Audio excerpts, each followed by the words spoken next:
Okay, so one of the things that I think is missing in a lot of our discussions about breathing is how do we take the anatomical information we're learning and actually translate it into something that we can do or control. So it's great to watch the movie and understand how breathing parts work and fit together.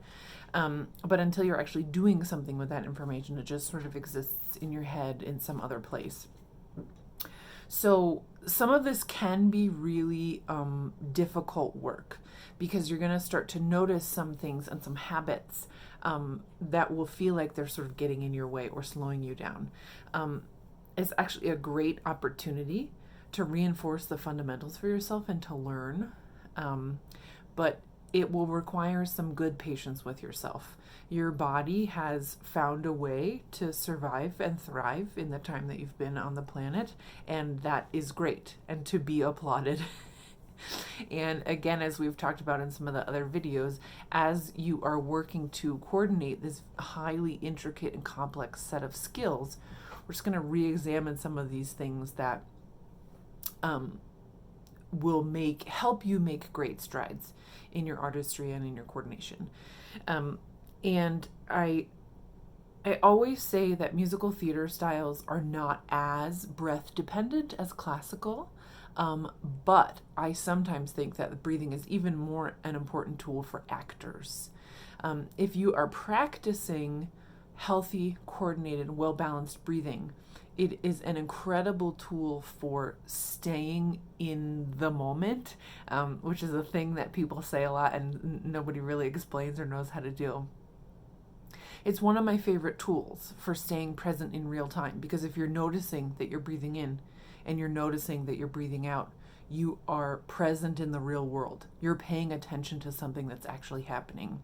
And this is really great if you are portraying a character who gets really, really emotionally heated and then has to make a quick turn into some other emotion, or if you find your personal emotions as an artist and a human are being triggered by your character, but your human emotions are different than your character's emotions. The breath is a tangible, practical tool that you can use at any time to get yourself back in real life, which is hugely, hugely, hugely important anytime we're on stage.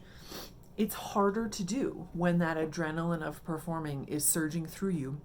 And so the more you practice it and reinforce it for yourself, the easier it is to draw on when you really need it. I will tell you my own personal struggle with breathing. I shouldn't say a struggle. My relationship to my breathing for singing. As I mentioned before, I was a competitive swimmer from the time I was like 5. So I was literally holding my breath a lot of the time because I was underwater. And then when I started to sing, it never occurred to me that when I took air in, I would also have to let it out. So that's what we're going to focus on. Because I think a lot of us singing teachers, conductors, teachers, well-meaning people talk a lot about breathing in, and we really almost never talk about breathing out. So the first thing I want to say to you is that not all breaths are created equal. Not every breath has to be the biggest breath that you can possibly take. But every breath that you take has to function according to the laws of science. So breaths can be small, medium, or large. And that is dictated by what you need the breath to do before you can take another one. And the other thing that sounds so simple and obvious, but that we do not do, is that any breath that you take in, you have to let out. Because otherwise you're going to get this feeling of sort of being stuck, and your body gets more and more tight as you continue to draw in air that has nowhere to go. So if you find yourself having difficulty sort of making it through long phrases, some of you have heard me say this in lessons, when you feel like you are running out of air in a particular phrase, a lot of times it's not the case at all. A lot of the time you have been drawing in and drawing in and drawing in, but the air has nowhere to go. And so you feel like you're stuck because you just are kind of like full of air and pressure. And so it's kind of another one of these interesting paradoxes of singing, that in order to be able to take a big breath, you actually have to use the air that you have. So if you want to have better breath control, whatever that is. Breath management is a term I prefer. You actually have to use your air. And so that's kind of a hard thing to get used to. I'm going to give you a lot of steps that you can sort of choose your own adventure about. I had to concentrate on breathing for a really long time, so I have intimate knowledge of a lot of these things. For some of us, we have tried so hard to incorporate someone's instruction that we should breathe low or breathe from our diaphragm or breathe from our bellies, that is now instinctive. And when you try to take a big breath, your stomach puffs out. And if you remember the video and the immense movement of the ribs in so many directions, when we focus on trying to draw air into a place where air does not anatomically go, we actually inhibit the natural movement of the ribs, which is a problem because the ribs are what surround our lungs, which is where the air goes. And so if you're trying deliberately to breathe into your belly, you are limiting the amount of air that you can bring in. And if that is your habit, it may be difficult for you to undo. It was for me. I took a lot of pride in being a great student, and people told me to breathe low, and I was like, well, okay, you're never going to see breathing lower than this. And still to this day, even though I know better, there are times if I have not carefully prepared my music, or if I try to take a big breath, my stomach puffs out and I don't actually get the air that I need. So if this is a really, really ingrained habit for you, you may just need to spend time breathing. Don't even sing. Just take a little bit of time. When I did this, I had to breathe through my nose because I had less physical baggage about breathing through my nose. But I would watch the video and review the mechanics and breathe in through my nose and allow myself to move everything that was designed to move.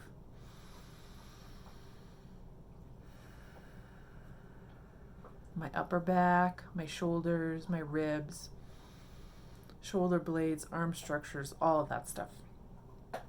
And I had to really just sort of reintroduce this concept to my body. Oh, this is how you're designed to work, and I'm very sorry for asking you to do this thing that was not helpful.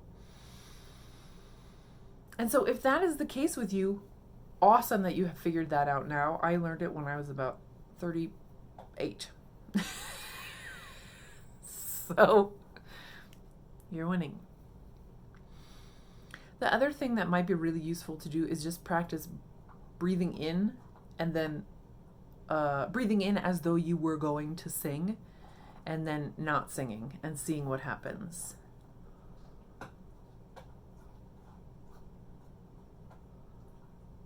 When you breathe in, does it feel easy and open? Does air come right back out? Or is there something that happens in between? This was another big eye-opening moment for me when I first started learning Alexander technique, because I noticed I would breathe in and then lock everything in my throat before I tried to create a sound. So if that's happening in your body, you may also need a tool to help you decouple those impulses. And so for me, I just spent a long time practicing inhaling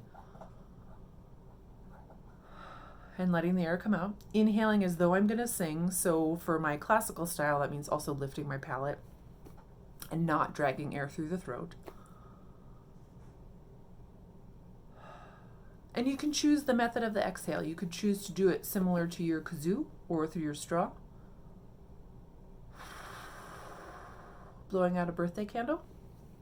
Or you can start to pair it with a sound impulse.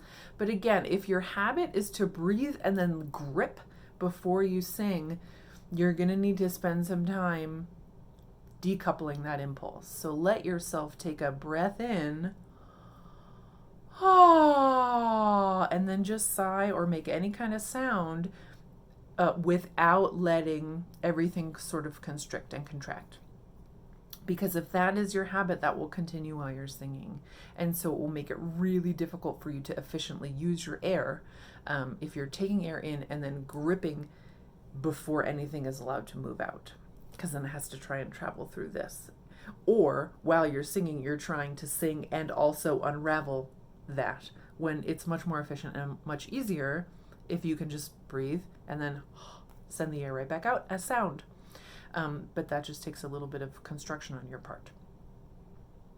So depending on where you are in that process, you may need to spend a couple days, a couple weeks sort of decoupling those instincts.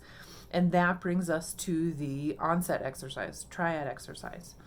I learned this from my doctoral teacher, Dr. Eustace at Boston University, and she always said it's the hardest exercise that she teaches. I think I spent the first 2 semesters of my doctorate, I swear to God, just doing triads in lessons until my pianist came in and I was allowed to sing repertoire. But I did not get them because they sort of revealed all of my habits and all of the things that were sort of intertwined in my breathing mechanics. And so they were incredibly difficult for me at first. The reason that they're so challenging is that you have to take a real breath between every note, which means that you sort of have to plan, okay, what size breath do I actually need in order to sing one note? And what will change and what will happen as I go through the exercise?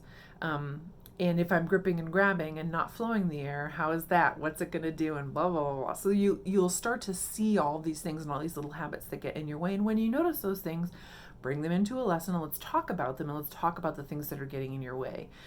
This is one of those exercises that is difficult in many ways. The more you do it with knowledge and with curiosity, the better it will get more and more quickly. And once you get it, it's great. If you can do this consistently, you're going to have a really, really good sense of breathing mechanics and have a really efficient process for breath coming in and sound coming out and nothing in the way. And it's a really crucial building block to everything that you're trying to do. So the triads are exactly what you think they are. Triads.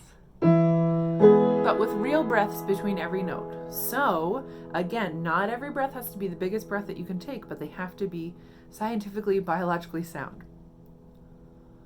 E, E, ah, ah, E. Give yourself some time to work through these.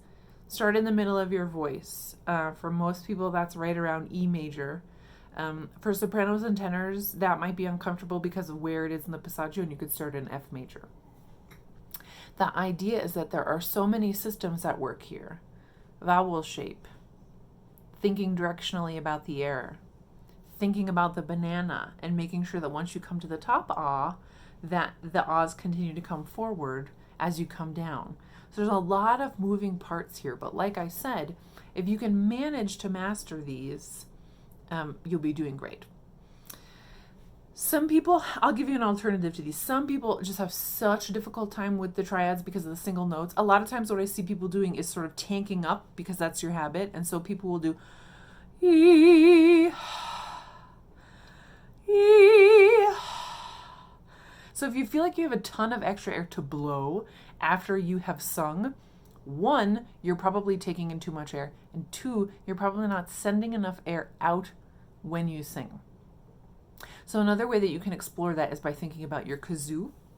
So if you want to try the same chord again,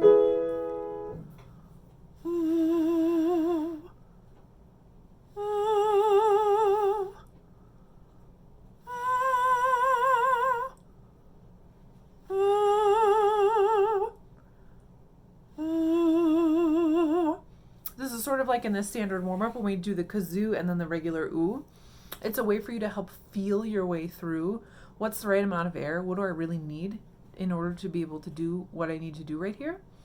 And there's no shame in that. It's actually quite brilliant and quite efficient to give yourself a way to check that and then try it. So you can either do the whole triad and then sing your vowels, or you could do it note by note.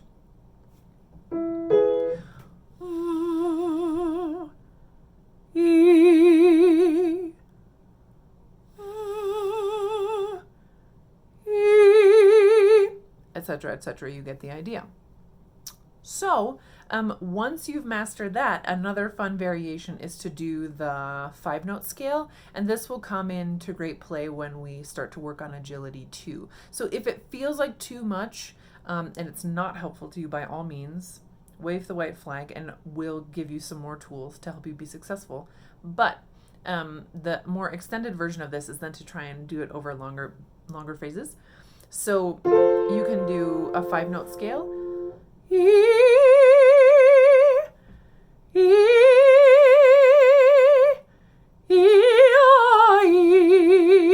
And it's going to be a little bit different every time you need to do the scale. So that is just a little exploration for you on incorporating what you're learning about anatomical breathing structures and using that to actually make an efficient onset and release. The last thing I forgot to tell you is that the reason that you stop singing in the triads is because you're taking the next breath. This is how we find a smooth and efficient release. So I'll stay in this F major here and show you what I'm talking about. So I'm not going to stop singing and then breathe.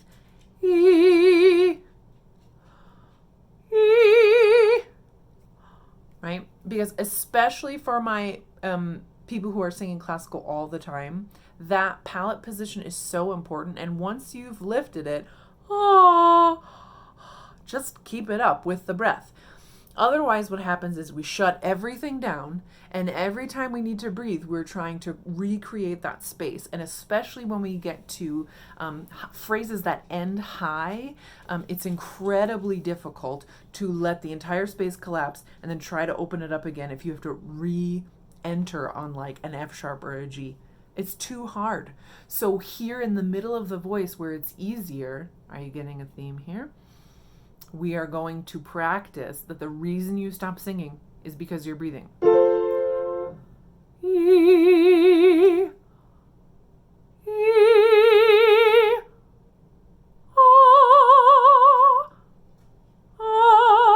Otherwise, you'd hear the vibrations in the sound completely stop.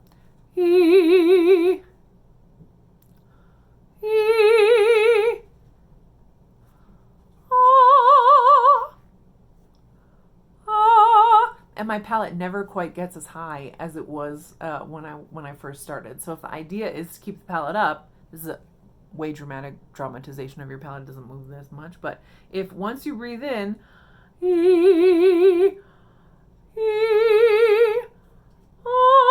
rather than